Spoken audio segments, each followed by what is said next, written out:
Bonjour Philippe. Bonjour. Donc ma première question, en fait, ça sera sur votre arrivée dans le monde du doublage en général. Comment est-ce que vous êtes arrivé à faire ce métier? Je suis arrivé en 1984, donc ça commence à dater. Mais j'étais jeune comédien à l'époque et je faisais beaucoup de théâtre auparavant. Et puis le doublage s'est développé en 84. Il y avait un premier stage professionnel, un stage à classe qui s'est ouvert aux comédiens et qui s'est ouvert destiné à la formation du doublage. Donc j'ai profité de ce stage professionnel et petit à petit j'ai fait des petites choses. Après j'ai eu la chance de travailler assez vite suite à ce stage. J'ai fait des petites choses, ce qu'on appelle des ambiances, des petits rôles. Et puis après on m'a mis sur des essais qui étaient que j'ai raté, que j'ai eu. Et bon, alors après il y a eu les essais sur Alan Alda dans la série MASH, série de la Fox. Il y a eu Shérif Fais-moi peur où je faisais le shérif Clétus dans les Duke of Hazzard là. Et puis il y a eu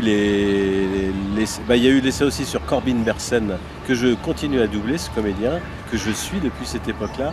C'est La Loi de Los Angeles où il y a eu 7 ou 8 saisons d'une série sur les avocats. D'accord. Et donc là je continue à doubler ce comédien. Et puis après en 89, il y a eu les essais des Simpsons sur Homer Simpson. Ah oui, voilà. Ça vous a pas quitté depuis? Et ça m'a pas quitté depuis, mais à l'époque on se disait que ça avait pas beaucoup d'avenir cette série où tous les personnages étaient jaunes, étaient mal dessinés. On n'y croyait pas trop. Ouais, c'est vrai, quand on voit les premiers épisodes par rapport à ceux d'aujourd'hui, ça change. Ça change, hein. Ouais. Donc mes premières questions vont être sur les Simpsons.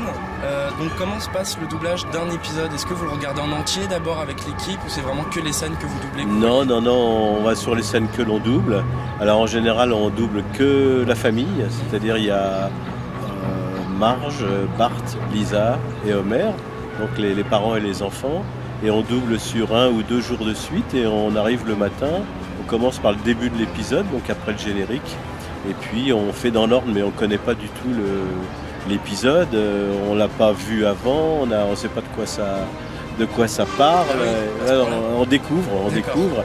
Et c'est le rôle du directeur artistique, c'est Christian Duras qui adapte aussi les épisodes en français. C'est lui qui nous briefe un petit peu sur la manière dont vont se dérouler un petit peu ces épisodes. D'accord. J'avais justement une question par rapport au directeur artistique dans les Simpsons. Est-ce que pour rentrer dans le personnage d'Homer, vous avez toujours besoin de son aide, tout ça, ou alors maintenant au bout de 22 ans, ça vient tout de suite? Non, il fait partie de moi maintenant. Ah oui. Il n'y a pas de souci. Non, au début, j'ai ramé dans les 3 premières saisons. Je savais que j'avais pas trouvé la voix, c'était un peu trop sérieux ce que je faisais. Et non, maintenant, Homer, il fait partie de moi, donc il habite en moi, je dirais. On habite ensemble. Et alors, on parlait de souvenirs de doublage. Est-ce que vous avez un ancien souvenir des premiers épisodes, un truc qui vous a marqué dans les Simpsons, je sais pas, une scène drôle ou Il y en a plusieurs, c'est quand... au début, c'est vrai qu'au début, Homer, c'était pas le personnage principal, c'était Bart. Donc Homer, il apparaissait un petit peu au début, les parents apparaissaient au début de l'épisode et à la fin, c'est des personnages secondaires. Et puis après, j'ai vu le total beauf qui était Homer. Alors il y a eu des épisodes mémorables au début, quand Homer se pèse et qui se compare à une grosse baleine et qui fait 150 kilos au moins. Bon voilà, il y a eu des épisodes comme ça et puis il y en a plein, mais c'est vrai au bout de 500 épisodes maintenant, on les oublie vite, on les oublie aussi vite qu'on les a enregistrés dans la journée, dès le lendemain on les a oubliés. Et puis comme vous en faites beaucoup dans la journée aussi. Voilà, on fait 2 épisodes et demi en 5 épisodes en 2 jours. D'accord. Voilà, que la famille. D'accord. Et les autres personnages se font à une autre séquence d'enregistrement, c'est-à-dire si bien qu'on ne se rencontre jamais avec le reste de l'autre équipe. Ah oui, donc du coup j'avais une question par rapport à l'autre équipe. Donc au décès de Michel Modo, c'est Gérard Rinaldi qui l'a remplacé. Oui. Et à la fin de la saison 19, on sent qu'il essaye plusieurs voix différentes sur un même personnage, par exemple Krusty. pour se fixer sur la saison 20. Est-ce que vous avez un peu contribué à ça ou c'est vraiment que Christian Duras et lui qui ont Non, travaillé c'est dessus? que Christian Duras et lui, parce que c'était pas évident pour Gérard de reprendre les rôles de Michel Modeau, parce qu'il pouvait pas faire un vrai travail de création, il fallait qu'il se remette dans les rails de ce qu'avait fait Michel pour pas trop faire des choses trop différentes de ce qu'on connaissait, surtout sur Monsieur Burns, sur Krusty le Clown, tout ça. Donc c'était pas facile du tout pour lui, puis il a repris les choses en vitesse. Il connaissait pas bien la série, voilà, donc il a fait ce qu'il a pu avec vraiment en un temps record, quoi. Puis après les choses se sont installées, quoi, voilà. Et il a dû arriver en urgence. Ouais, voilà. Ça a dû être facile. Je le salue, Gérard, parce que malheureusement il va pas très bien, donc, voilà, donc je le salue très fort et je bois un coup à sa santé. Ensuite, j'ai une question sur le travail de Véronique Augereau, Joël Guigui et Aurélia Bruno, qui ne font que les voix de Marge, Lisa et Bart. Je voulais savoir pourquoi elles ne font pas d'autres femmes dans la série, parce qu'en fait, Brigitte Tessot fait vraiment tout. Elle fait toutes les voix. Aussi bien tous les enfants que toutes les femmes. Oui, ça arrive de temps en temps. Par exemple, Véronique a doublé Michelle Obama. Oui. Voilà, ça arrive de temps en temps. Et puis, Aurélia Bruno double aussi Milouz. Et puis Joël Guigui, elle double aussi Cornet ou je sais pas quoi. Voilà, celui qui a le bonnet. Voilà, celui qui a le bonnet. Voilà, mais comme c'est des voix qui sont tellement présentes dans la série, voilà, il y a une volonté de... Et puis sinon, voilà, après on se perdrait un petit peu dans toutes les interprétations. Ouais, puis il faudrait les retrouver à chaque fois, voilà, c'est un peu compliqué. D'accord. Donc, est-ce que vous avez déjà pensé à une fin pour la série? Est-ce que vous avez déjà une image, quelque chose que vous aimeriez voir, une évolution, quelque chose? Pour le moment, plusieurs fois on a parlé de la fin des Simpsons. Bon, là ils ont signé pour 2 années supplémentaires. Là on va commencer l'enregistrement de la 23e saison au mois d'avril. Aux États-Unis, ils ont signé pour 2 autres années, puisque la 23e saison est en diffusion aux États-Unis. Ils ont signé pour la 24 et la 25e. Maintenant, je ne sais pas, après la 25e, est-ce qu'il y aura une suite? On ne sait pas, on verra. Oui, il parle d'un 2e film pour conclure. Oui, alors il y a un 2e film si la série s'arrête. Ouais. Je pense qu'il y aura un 2e film, ça c'est sûr. C'est parce que Matt Groening nous l'a confirmé, ça. Il n'y aura pas de 2e film tant que la série continuera. Voilà, maintenant on va souhaiter une longue vie à la série. Oui. Hein, et puis un 2e film pour plus tard.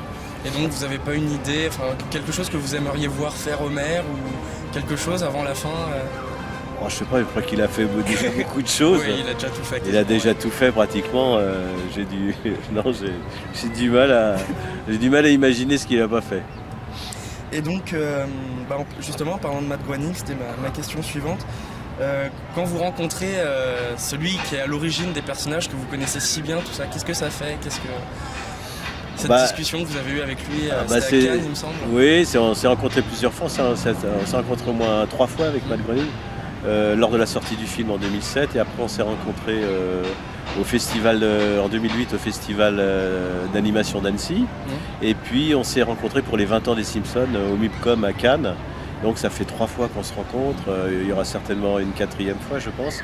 Et Matt Groening, c'est un grand monsieur, quoi. C'est un grand monsieur parce qu'il est tout simple et c'est comme tous ces gens qui travaillent dans la BD, quoi. C'est des grands enfants et c'est formidable. Et puis je pense qu'il aime beaucoup notre travail. Oui, c'est ce que je vais dire. Il nous a fait ce beau compliment en disant que de toutes les versions étrangères, celle qu'il préférait, c'était la version française parce qu'on avait trouvé, nous, l'esprit, en France, l'esprit de la série. J'ai déjà montré la série à des amis américains, tout ça. C'est vrai qu'ils aiment beaucoup la version française alors que... Ils sont bercés dans la version originale. Oui, dans la version originale, oui. C'est vrai que même les Français ont du mal à se mettre à la VO. Voilà, alors c'est ça qui est étonnant, c'est que même les gens qui sont fous de VO, qui regardent les autres films en VO, les Simpsons, ça se regarde en version française. Ouais. Et puis souvent, on nous fait en disant « Oh non, la version anglaise, elle n'est pas terrible, c'est moins bien qu'en français. » Voilà, donc, Puis il y a un gros travail d'adaptation sur les Simpsons. Vous ne faites pas que traduire les propos, vous les adaptez vraiment à la... Voilà, on les adapte à la culture française, et puis c'est vrai qu'on a une liberté un petit peu là-dessus, ce qui est bien.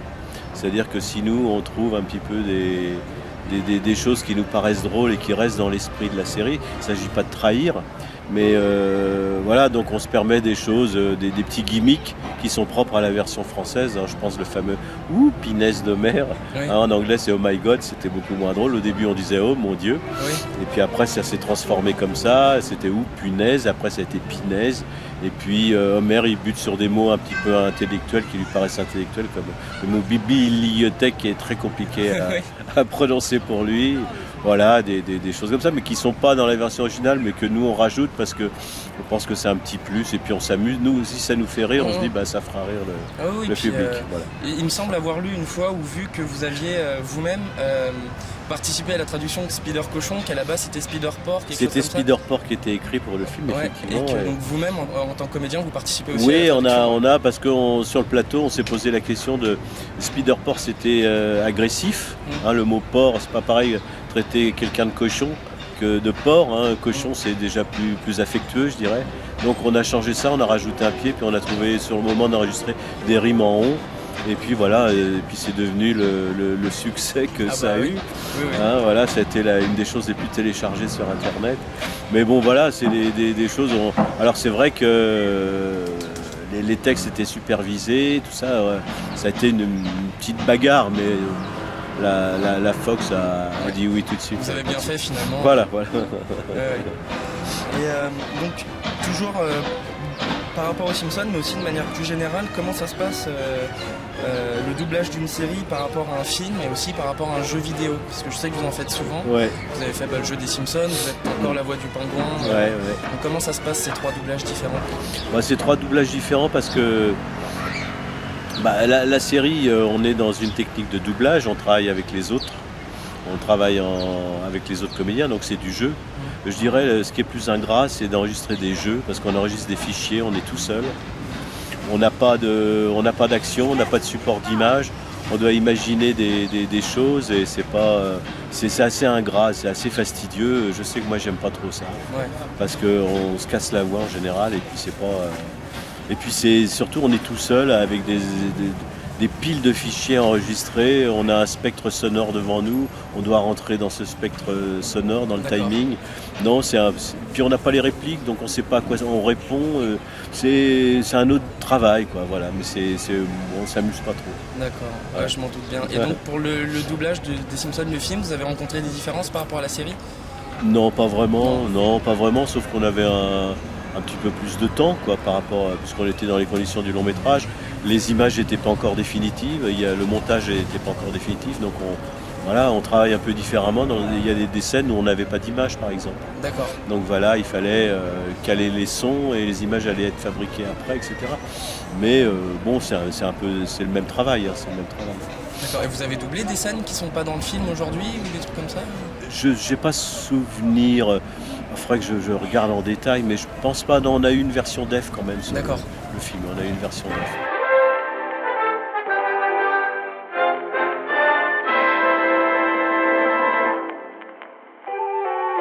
Après un mois de précipitations intenses, le niveau de la Seine a atteint une hauteur exceptionnelle. La tour Eiffel a les pieds dans l'eau. Et il faut se réfugier sur la colline de Montmartre pour avoir une chance de rester un peu au sec. Donc là, j'aimerais vous parler de votre rôle de directeur artistique sur la série 24 heures chrono. Donc j'ai eu l'impression, mais peut-être que je me trompe, de vous entendre souvent dans 24 heures chrono. Mais des petites phrases de temps en temps, des personnages vraiment qu'on voyait rarement. Alors, souvent, c'est des voix de journalistes ou des voix télé. Oui. Voilà, parce que c'est toujours un petit peu compliqué à faire. Et puis, comme on fait ça avec une équipe d'ambiance qui n'est pas toujours habilitée, on passe du temps. Alors, c'est pour ça que je les ai faites, ces voix. Et puis, parfois, c'était pas toujours écrit. Donc, je les ai fait un peu au pied levé, un petit peu par la force des choses. Oui, après, on ne fait pas forcément gaffe. Non, c'est juste quand on a l'habitude de vous entendre qu'on s'en rend compte. Parce que c'est voix déformées, donc... Et donc en quoi ça consiste vraiment, directeur artistique sur ce genre de série? C'est un gros boulot, déjà de préparation, parce que il faut vérifier les adaptations avant, c'est ce que je fais avec la chaîne. En l'occurrence, ça c'était Canal+.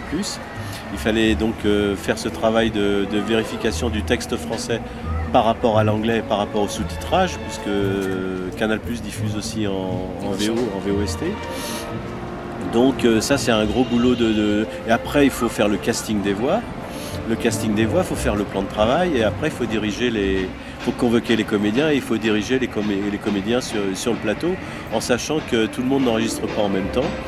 Souvent les comédiens enregistrent tout seuls, ils n'ont pas la réplique, on travaille dans le désordre, on travaillait sur 4 épisodes à la fois, donc c'est un gros boulot, il faut que tout ça, je dirais le travail du directeur artistique, c'est un travail de chef d'orchestre, il doit articuler tout ça, c'est un maître d'œuvre, il doit mettre tout ça de façon à ce que ça se réponde et que c'est l'air de quelque chose. En fait. C'est un petit peu, pour la version française, quoi, voilà, c'est ça. D'accord.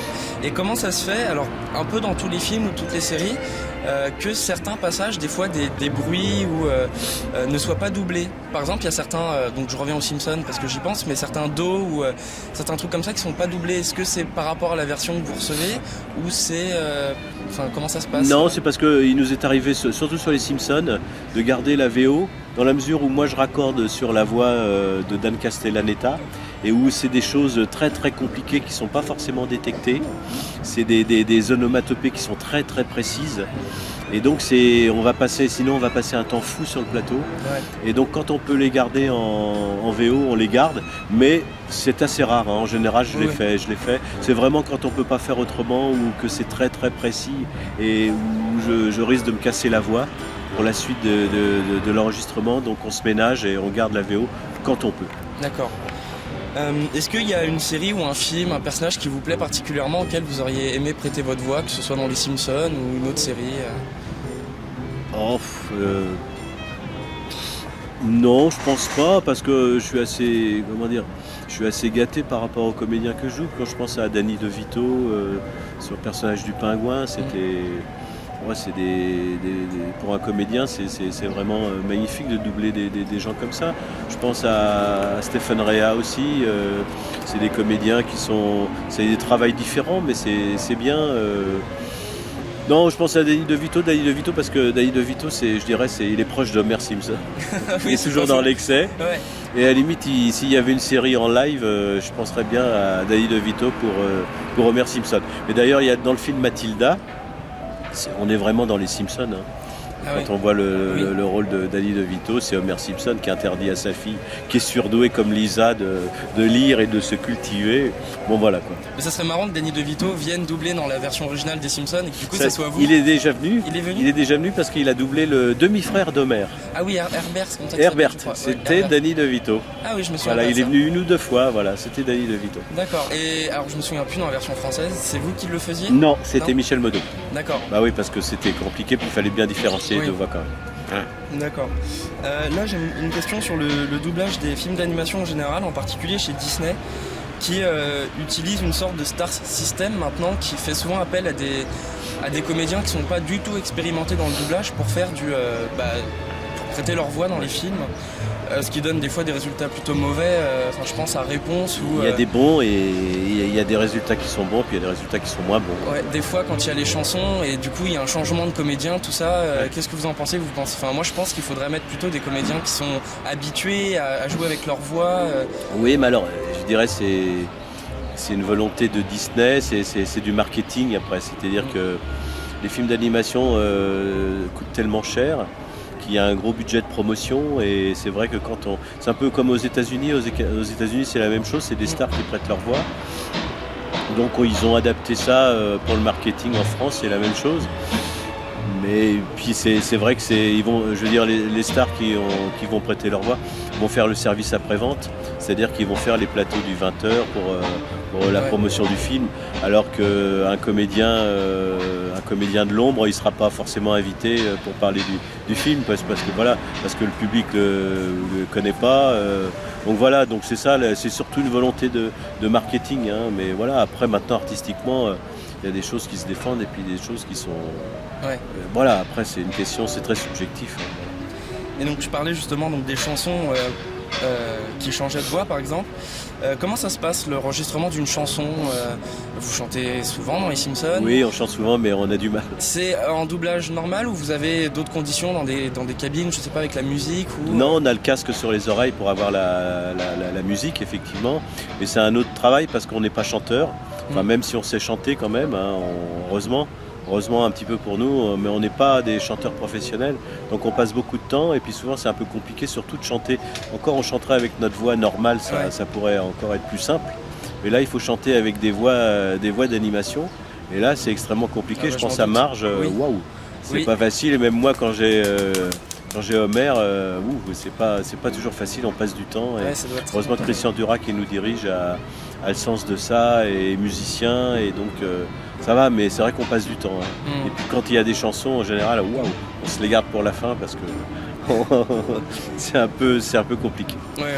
Mais généralement le travail est plutôt oui, bien. Ça va, heureusement ça va, mais c'est vrai que ça pourrait être mieux avec des chanteurs professionnels, là je vous l'accorde. Oui, mais c'est pas, peut-être pour les Simpsons, c'est pas le but en même c'est temps. pas à la fois, Homer il chante pas forcément très bien non plus. Voilà, mais je me souviens de l'Horror Show 20, je crois, qui finit en comédie musicale. Oui, et puis il y avait un épisode qui était en comédie musicale, qui était tout chanté. Tout chanté, ouais. Voilà, on a ramé. Surtout sur des thèmes de la comédie musicale américaine qu'on ne connaît pas nous, donc c'est compliqué. Ouais. Et donc je voudrais revenir sur Un monstre à Paris, sur lequel vous avez travaillé cette année. Est-ce que c'est différent de travailler sur un projet entièrement français ? Vous avez dû être sollicité plus tôt que pour un doublage traditionnel. Comment ça se passe Oui, c'est différent parce que à la fois la technique de travail n'était pas différente puisqu'il y avait une version anglaise qui avait été créée, une version américaine. Donc on a travaillé avec la bande rythmo sur comme un doublage, Donc après il faut créer la voix. Alors on s'est pas du tout fixé sur les voix américaines. On a fait un travail de recréation. On a créé les voix françaises. D'accord. Voilà, mais on avait la bande rythmo. Le texte était écrit sur la bande rythmo, mais on a créé il fallait trouver les voix de ces personnages en français. Voilà. Mais à l'inverse, il y a un film là qui devrait sortir prochainement, le deuxième long métrage de Pascal Hérold. Pascal Hérold qui avait fait le Chaboté. Et là, ça sera Cendrillon, Elle était une fois dans l'Ouest, Cendrillon 3D, qui devrait sortir. Là, il est annoncé pour le premier trimestre. Et là, on a travaillé complètement différemment. On a créé les voix avant, c'est-à-dire il y a presque 1 an et demi, maintenant 2 ans. Et toutes les images ont été fabriquées à partir du travail des voix qu'on a créées dans le studio. Alors on a été filmé pour ça, c'était un travail, c'était pas du motion capture non plus, on a été filmé, il y avait 2 caméras qui prenaient les expressions de nos visages et de façon à presque que ce soit retranscrit par les illustrateurs, les animateurs. Voilà. Du coup vous avez sans doute plus de liberté de oui, jeu. Oui, alors là on a une liberté de jeu complète, tout à fait. Voilà. D'accord. Alors bon, j'espère qu'il va sortir ce film, puis j'espère qu'il va marcher surtout. Il y a un beau casting. Voilà. Et là je fais le méchant dessus, le méchant Bad Bazul avec un accent un peu mexicain, espagnol. Vous aimez bien faire des méchants Oui, j'aime bien parce que c'est les personnages les plus intéressants, quoi. C'est plus trouble. J'aime bien faire les personnages qui sont un peu troubles. Les héros positifs, c'est toujours un petit peu ennuyeux. Oui. Voilà. C'est plus de complexité, quoi, je dirais. Voilà. S'ils ont un caractère bien particulier, après, c'est vrai que ça doit être bien drôle à faire. Et puis après, une question plus générale sur le cinéma. Est-ce que vous avez eu des coups de cœur ciné 2011, des films que vous avez aimés sans forcément que vous ayez participé ? Si, j'ai beaucoup aimé Un monstre à Paris justement parce que j'avais pas vu le film, j'ai vu après à l'arrivée. J'ai beaucoup aimé la musique, le travail de Vanessa Paradis, franchement magnifique. Et puis la musique, c'est une belle réalisation et puis en plus c'est une production française donc c'est bien. C'est un très beau film, c'est très poétique, c'est sur Montmartre. Moi qui suis un vrai Parisien, ça m'a beaucoup touché. Donc voilà. Puis sinon, oui, il y a d'autres films. Mais je vais pas, à vrai dire, je vais pas trop au cinéma parce que je suis tellement devant les écrans toute la journée que non, j'ai un petit peu de temps. Je vais peut-être aller voir des films. Alors, il y a les films d'Iñárritu là que j'aime beaucoup, la trilogie là. Bon, c'est des films comme ça, que je vois en VO naturellement. Oui, vous regardez plutôt les films en VO d'habitude. Oui, je les regarde en VO parce que sinon j'ai tendance à reconnaître les voix, donc ça me gêne un peu. Il y a un film que j'ai jamais pu regarder en entier, alors là il faudrait que je le fasse, c'est Blade Runner. Le film de Ridley Scott, là, j'ai essayé de le regarder plusieurs fois en français. Je n'ai jamais pu passer les 20 minutes parce que je reconnaissais la voix des copains. Je reconnaissais, il y avait Richard Darbois, il y avait Marc de Georgie, tous ces gens. C'était des voix que je fréquentais tous les jours, donc c'était compliqué. Je n'ai pas pu aller au bout de ce film. Peut-être que je vais le regarder en version originale. Voilà. Et ouais, du coup, en Monstre à Paris, quand vous l'avez découvert en salle, vous vous êtes entendu. Oui, je me suis entendu. Et ça vous arrive de temps en temps de tomber sur des films Oui, bien sûr. Ouais. Ça Je doit m'entends faire à la bizarre. télé. Ouais. Oui, ça fait bizarre. Moi, ça me faisait bizarre au début. Au début, c'est toujours curieux de s'entendre. C'est comme se voir à l'image hein, quand on tourne. On est toujours un petit peu surpris, quoi. Maintenant, je suis habitué, quoi. Au bout de tant d'années de métier, ça me surprend pas quand je m'entends, quoi. Voilà. Ouais. Ok, merci. Eh ben, merci.